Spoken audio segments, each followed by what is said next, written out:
নমস্কাৰ পোনপ্ৰথমে সমূহ আমাৰ সাংবাদিক মাধ্যমৰ সকলো কৰ্মকৰ্তাক ইংৰাজী নৱবৰ্ষৰ লগতে ভোগালী বিহুৰ শুভেচ্ছা জনালোঁ। অহা 31 জানুৱাৰী আৰু 1 ফেব্ৰুৱাৰী তাৰিখে মধ্য অসমৰ নগাঁও জিলাৰ কামপুৰ তেতিখৰা তিৱা গাঁৱত পোনপ্ৰথমবাৰৰ বাবে তিৱা ছাত্ৰ সন্থা কেন্দ্ৰীয় সমিতিৰ অধিৱেশন হ'বলৈ গৈ আছে। দুদিনীয়া 31 জানুৱাৰী আৰু 1 ফেব্ৰুৱাৰী।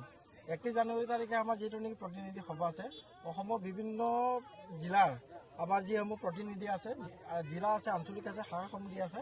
গতিকে শাখা সমিতিবোৰ বা জিলা সমিতি আৰু আঞ্চলিক সমিতি অহা 31 জানুৱাৰী তাৰিখে ইয়াতে আহিব। তেওঁলোকৰ কাৰণে আমি ব্যৱস্থা কৰিছোঁ, খোৱা বোৱা ব্যৱস্থা কৰিছোঁ। যিহেতু ডেলিকেট হাউচ এটা হ'ব, প্ৰতিনিধি সভা হ'ব। গতিকে প্ৰতিনিধি সভা দ্বিতীয়টো দিনত আছে আমাৰ 1 ফেব্ৰুৱাৰী তাৰিখে। 1 ফেব্ৰুৱাৰী তাৰিখে আছে আমাৰ মুকলি সভা, মানে অপেন ছেশ্যন আছে। অপেন ছেশ্যন আমাৰ অসমৰ বিভিন্ন সংগঠনসমূহ আহিব। আমাৰ ধৰি লওক আছুৱে হওক বা AJYCP বা আমাৰ খিলঞ্জীয়া যিমান ভূমিপুত্ৰ আছে, তিৱা ৰাভা মিচিংকে আদি কৰি বিভিন্ন দল লগত সংগঠনৰ লগত জড়িত থকা বিষয়ববীয়াসমূহক আমন্ত্ৰণ কৰিছোঁ। গতিকে আৰু সেইদিনাখনে যিটো নেকি আমাৰ এই সমিতিখনৰ আমাৰ অভ্যৰ্থনা সমিতিৰ মূল সভাপতি হৈছে আমাৰ স্থানীয় বিধায়ক শ্ৰীযুত জিতু গোস্বামী ডাঙৰীয়া। তেখেতে যথেষ্টখিনি আমাক এই অনুষ্ঠানটোত সঁহাৰি জনাইছে।